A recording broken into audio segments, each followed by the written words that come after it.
Well, for a follow-up to the intro video, let's get into some of the things I promised I was going to do.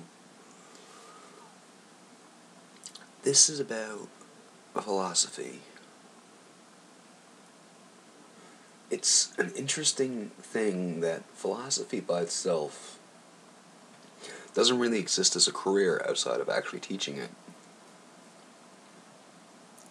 So, a lot of people would pass off philosophy these days as completely useless and utter garbage, that it's just filler courses and the like, but when you think about why it exists, or rather, when you think about why it was developed the way it was, not so much why it exists, because really philosophy is just an extension of a natural thought process that most people go through.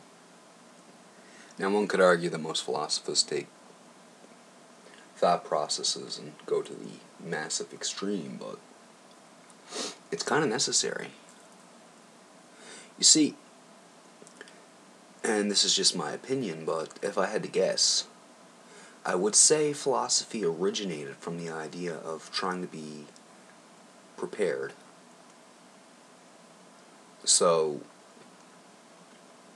while more current and contemporary philosophy develops in such a way that it looks at major moral issues and explores debates in terms of questions of more religious nature, or para-religious nature, if you would. I wouldn't say most philosophy branches would get into pure religious debates these days, but truth of the matter is, all religions evolved from this one simple question. Why? Simple question. Why is this like this? And from a broader sense, perhaps, why are we here? That was probably the biggest one that got them going. But even that was a symptom of the deeper reason for the meaning of philosophy in the first place. If my guess is correct, then odds are philosophy will be an expression of the thought process we go through when anticipating an event or something to occur, or something that's likely to occur. Now, humans might be rooted in the deepest of their fears and have no choice but to obsess over the most unlikely scenarios in the off event that they do happen. And even if they never openly admit that they're doing this because to them it seems redundant and stupid, you'll still feel them obsess over it in all their cultures. When it comes down to it, everyone wants to know why things happen the way they do. So philosophy tries to explain it. Sure, when you look at it, a lot of different cultures have a lot of different philosophical schools, and many were developed over the years as to why the universe is or how it exists, but even modern science is just another philosophy. While they're the most respected at the moment, this is due to change, and that's another quintessential part of the condition. Generally speaking, a philosophy becomes a major trend, and it becomes emplaced, it becomes entrenched in the cultures. So the overall arcing philosophy that this is correct tends to get to the point where it has so much authority that even if it was ridiculously stupid, even if it was inherently incorrect, and provably incorrect, then it wouldn't matter because of a lack of conceived evidence by the people who hold the philosophy in the first place. They will always deny their philosophy is wrong, and that goes to small philosophies that are subjective and hard to prove. But let's go to something that was definitely proved in the past. A philosophy held by science in the past was quite simply, the Earth is round, and not the center of the universe. Now, while they were challenging the primary Christian state back then, it made them the heretics.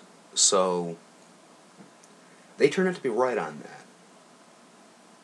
However, and this is the problem with the whole thing, when one philosophical group proves to be right over another, like empirically correct, in other words, everyone pretty much knows this is true. I'll rephrase that.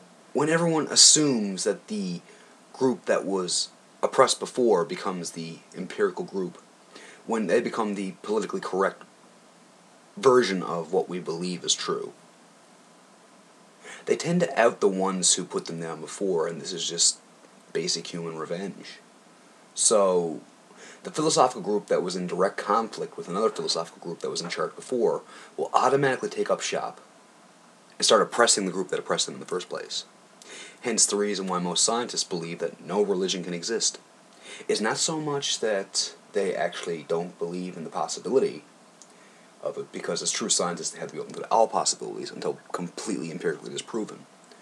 The problem is, because of the philosophies of religion, it's hard to empirically prove something spiritual, something you can't find physical evidence of.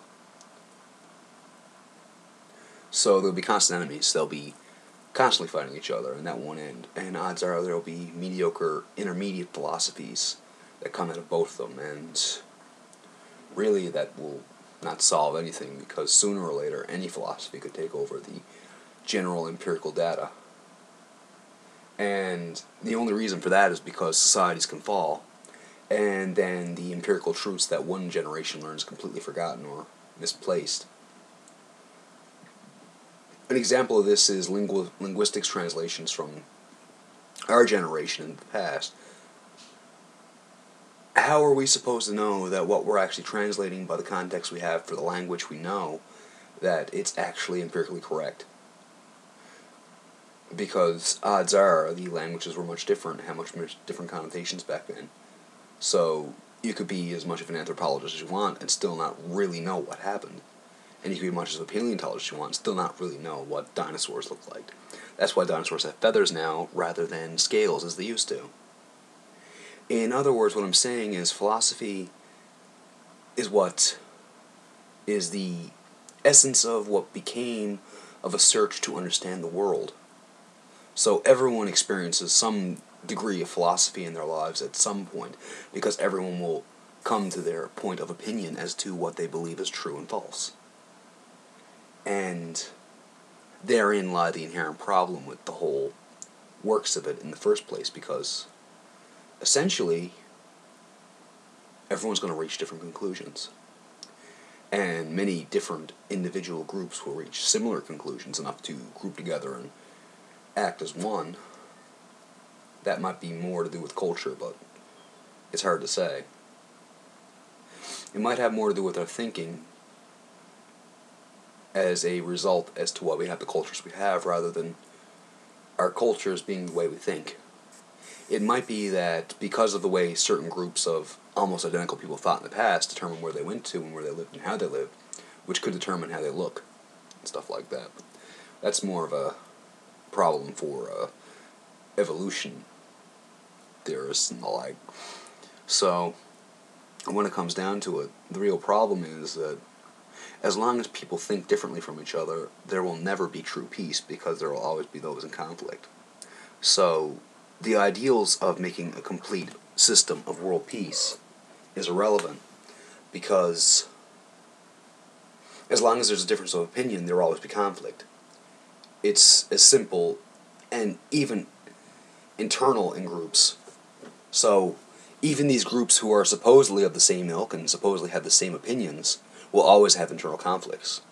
And you'll see splits. That's why there's denominations in the religions. And that's why there's different branches of science. Or I should say, different types of science, or different scientists who have different opinions, and they all have their own specified groups. But the victors are the writers of history, so even if empirical data was completely different, we wouldn't know until long after the fact, and odds are our generation, the generation we live in, would never be able to challenge the empirical data. Not without great strife and heartache. I mean, Christendom, before it became the primary religion of most of the world, was one of the most hated and hunted religions of all time. The Jews and the Romans tried to kill them off, and they couldn't do it. And eventually it just stepped over into the fact that the Christians were in charge. Although it could be argued that at any point, even the most innocent and benign religions or philosophies or sciences will eventually become corrupt as long as they gain the authority to make the rules. And that is going back to the simple philosophy of absolute power corrupts absolutely. So any degree of power will corrupt you from your original intention. And it might also have something to do with the fact that you can't constantly keep your philosophy in check long after you're dead. So you could give your ideas out, and then by the time you're long gone, someone else has already twisted their own purpose. So it's pointless for you to even do it. A primary example would be the con artist type preachers who just use Jesus as an excuse to get their money and their pay. And there's plenty of those. There might be some legit ones somewhere, but they're hard to find and they're hard to tell apart. But then again, that's a pandemic of the religion itself. It's even warned about in the religion. Jesus himself said every preacher, when the day comes, will abandon the faith. Literally, if they saw the devil, they would run like hell, because they knew from the start that they were screwed. So, even Jesus himself said that, yet they don't preach on that, so go figure.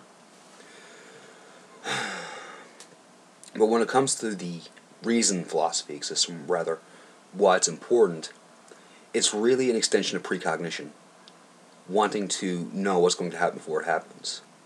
And if you want to get an evolution, it might be an advancement that set us apart in terms of taking over the planet, but it can also be our kryptonite too. Someone who, to the fullest extent of their knowledge, goes into the point where they go into questioning motive, and that's the number one rule of philosophy, is you can't question motive, will always irrevocably lead to the point where they believe everyone's motives are wrong, or rather they believe that people have inherently malevolent motives against them. So, while philosophy tries to outstep that with its rules for debates, it doesn't answer the question that the philosophical debates, or the people having them, probably still question the motive of the people they're having them with. So there would be no like closure on the matter, because eventually, sooner or later, people are going to act on the perceived motives anyway. But that's just the way humans are. So that's my quick version of why philosophy is important. And I think in the future I'll cover why it's actually fun to do. And the inherent downsides of taking the quote-unquote wrong philosophies. And the benefits. And you'd be surprised at what some of the benefits to that actually are.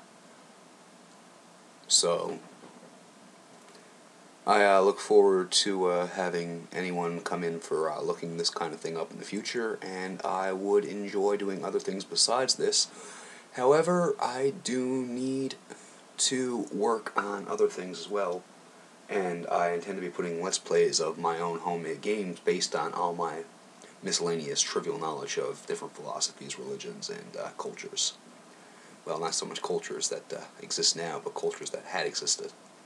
I was always a fan of Greek mythology back in the day, and it shows.